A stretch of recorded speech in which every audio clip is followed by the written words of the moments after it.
Assalamualaikum warahmatullahi wabarakatuh. Nama saya Muhammad Rashid dengan nomor registrasi 15036210079. Saya dari Prodi Pendidikan Teknik Bangunan tahun 2021. Nah, di sini saya akan menjelaskan satu kompetensi dasar yang sudah saya tentukan. Nah, kompetensi dasarnya itu ada pada salah satu mata pelajaran di sekolah menengah kejuruan di ranah pendidikan teknik bangunan. Lalu nanti saya akan menjelaskan sebuah sintaks pembelajaran yang saya buat berdasar pada strategi dan mode pembelajaran yang digunakan. Lalu saya akan mengemukakan alasan dan argumen saya terhadap strategi dan mode pembelajaran yang tadi ditentukan. Nah, berikut adalah kompetensi dasarnya, yaitu menentukan jenis fondasi yang tepat untuk bangunan yang sesuai dengan jenis tanahnya. Nah, pada kompetensi dasar ini tuh membahas tentang fondasi yang tepat untuk tiap jenis tanah yang berbeda, karena tidak semua tanah memiliki sifat dan karakteristik yang sama. Maka dari itu diperlukannya jenis fondasi yang tepat agar tidak terjadi penurunan struktur atau kegagalan struktur yang lainnya. Nah, di sini siswa juga akan belajar cara mengamati kondisi tanah yang akan dijadikan tempat untuk konstruksi dan mempelajari bagaimana cara merancang jenis fondasi yang tepat untuk jenis tanah yang berbeda. Nah, karena di Indonesia ini juga banyak terdapat tanah-tanah yang memiliki karakteristik yang berbeda. Tidak semua tanah itu memiliki sifat yang solid. Lalu untuk analisis isi atau kontennya, nah, isi dari kompetensi dasar ini menyangkut fondasi merupakan bagian dari struktur bangunan yang letaknya berada di paling bawah tanah sebuah bangunan dan berada dia di dalam tanah.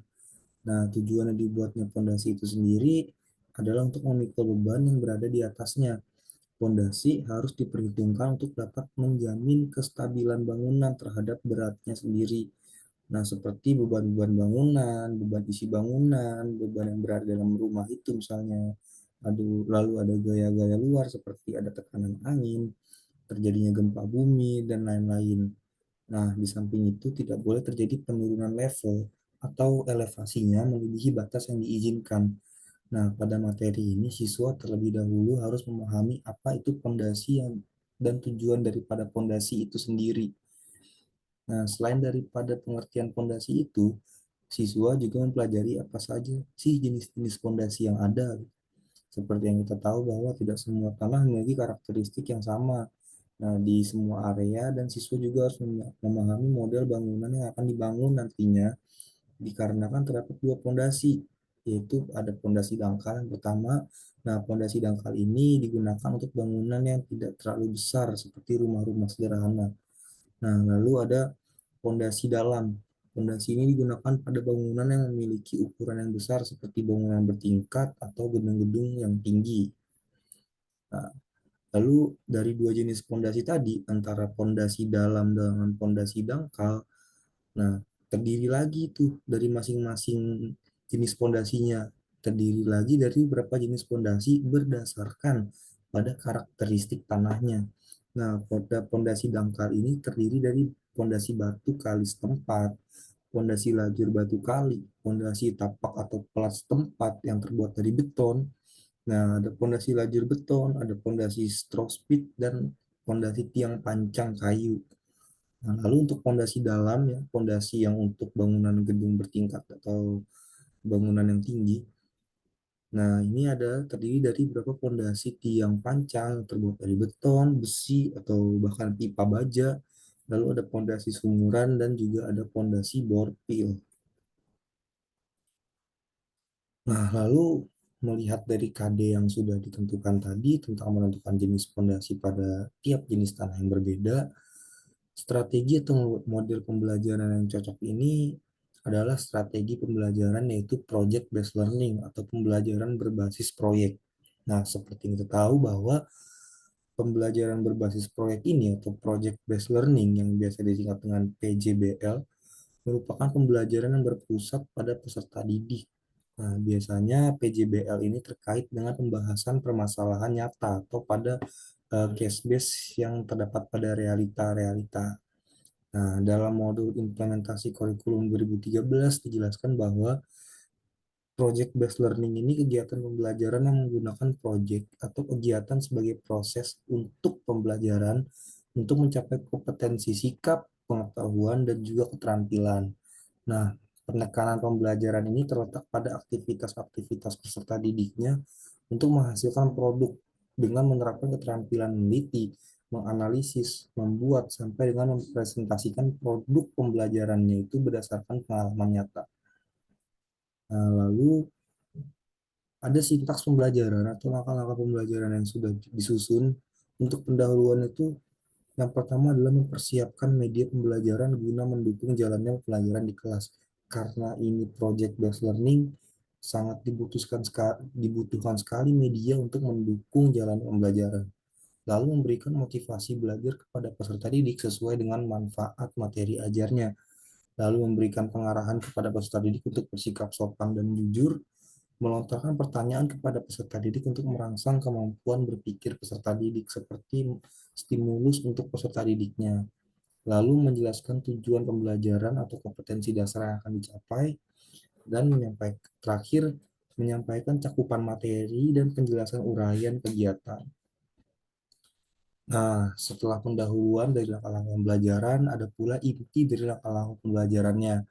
Nah, yang pertama ini sintaks yang saya susun adalah sintaks yang berdasarkan pada strategi atau modul pembelajaran yang saya pakai tadi, yaitu model pembelajaran project based learning. Nah, intinya itu pada langkah-langkah pembelajarannya yang pertama ada pertanyaan mendasar. Nah, di sini tuh guru menyampaikan topik dan mengajukan pertanyaan bagaimana cara memecahkan masalah. Kenapa bisa disebut ini pertanyaan mendasar? Karena yang kita tadi tahu bahwa project based learning ini adalah berpusat pada peserta didik, melatih peserta didik ini untuk berpikir kritis, menganalisa suatu masalah. Nah, di sini guru, jadi pada urutan pertama ini dalam inti langkah pembelajarannya, guru memberikan pertanyaan untuk bagaimana cara memecahkan masalah, seperti merangsang stimulus dari siswanya tersebut. Lalu yang kedua, ada mendesain perencanaan produk. Nah, guru memastikan setiap peserta didik dalam kelompok memilih dan mengetahui prosedur pembuatan proyek atau produk yang nantinya akan dihasilkan oleh siswa tersebut. Lalu yang ketiga ada menyusun jadwal pembuatan. Nah, guru dan peserta didik membuat kesepakatan tentang jadwal pembuatan proyek atau tahapan-tahapan dan pengumpulannya. Itu kesepakatan antara guru dengan peserta didiknya. Lalu yang keempat itu ada memonitor keaktifan dan perkembangan proyek. Nah, di sini guru setelah kita membuat kesepakatan tadi, seperti tahapan-tahapan proyeknya dan batas waktu pengumpulannya. Nah, di sini guru memantau keaktifan peserta didik selama melaksanakan proyek ini. Setelah proyek ini dimulai, guru memantau realisasi perkembangan dan membimbing jika mengalami kesulitan. Bukan berpusat pada peserta didik ini bukan berarti peserta didiknya dilepas begitu saja, gurunya hanya melihat dari hasil yang mereka hasilkan, bukan. Tapi guru dengan tujuan untuk membuat siswanya ini mandiri, dapat memecahkan masalah tanpa adanya acuan atau diarahkan oleh gurunya. Tetapi gurunya pun tetap membimbing jika siswa tersebut mengalami kesulitan. Nah, setelah melaksanakan proyek, lalu kita masuk pada tahapan menguji hasil. Di sini guru berdiskusi tentang prototipe proyek, ya, prototipe proyek yang sudah dihasilkan oleh siswanya. Itu memantau keterlibatan peserta didik dan mengukur ketercapaian standar. Lalu yang keenam itu ada evaluasi pengalaman belajar. Di sini guru membimbing proses pemaparan proyek, menanggapi hasil, selanjutnya guru dan peserta didik merefleksi atau kesimpulan. Jadi urutannya adalah di sini guru menanyakan dulu kepada siswanya eh, pertanyaan-pertanyaan dasar untuk merangsang stimulusnya, lalu memberikan proyeknya, memonitoring pelaksanaan proyek tersebut, lalu menguji hasil ketika proyek tersebut sudah selesai dilaksanakan, dan setelah semua sudah dilakukan, dilakukanlah evaluasi pengalaman belajar. Nah, untuk bagian penutup pada langkah pembelajaran ini, guru bersama peserta didik mengevaluasi hasil pembelajaran dan menarik kesimpulan. lalu mengevaluasi rangkaian aktivitas pembelajaran dan hasilnya serta manfaat pembelajaran, lalu memberikan umpan balik terhadap proses dan hasil pembelajaran, dan melakukan kegiatan tindak lanjut dalam bentuk pemberian tugas. Nah, di sini tugasnya itu, asesmennya itu untuk penilaiannya ada tiga, ada pengetahuan, keterampilan, dan sikap yang nanti diamati. Untuk pengetahuan itu ada tes tertulis dan penugasan. Untuk keterampilan itu ada tes praktek, ada diskusi, dan juga presentasi. Lalu yang ketiga untuk sikap itu yang dilihat adalah tanggung jawabnya, jujur, dan disiplin. Nah, media pembelajaran atau alat dan bahan yang nanti dipakai untuk mendukung jalan pembelajaran ini, kita menggunakan media audio visual, di mana media audio visual itu seperti laptop, PowerPoint, dan juga video pembelajaran. Nah, berikut alasan dan argumen yang saya buat. Pembelajaran berbasis proyek atau project based learning ini kan cocok untuk kompetensi dasar ya di atas, karena kompetensi dasar yang ada itu merupakan bagian dari bidang profesional yang mengedepankan suatu keterampilan dari siswanya. Nah, karena berhubungan dengan yang namanya konstruksi bangunan, perlu adanya penerapan melalui suatu proyek atau kegiatan yang mendukung stimulus siswa ini dalam memahami materi yang diajarkan. Nah, menurut saya mengapa strategi atau model pembelajaran project based learning ini cocok dengan kompetensi dasar di atas, karena project based learning ini merupakan model pembelajaran yang berpusat kepada peserta didik dengan menggunakan proyek atau kegiatan sebagai media.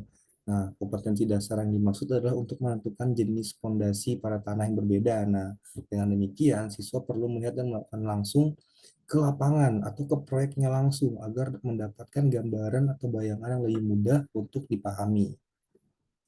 Nah, berikut adalah referensi yang saya pakai. Demikian pemaparan materi dan tugas yang saya sampaikan. Sekian, terima kasih. Wassalamualaikum warahmatullahi wabarakatuh.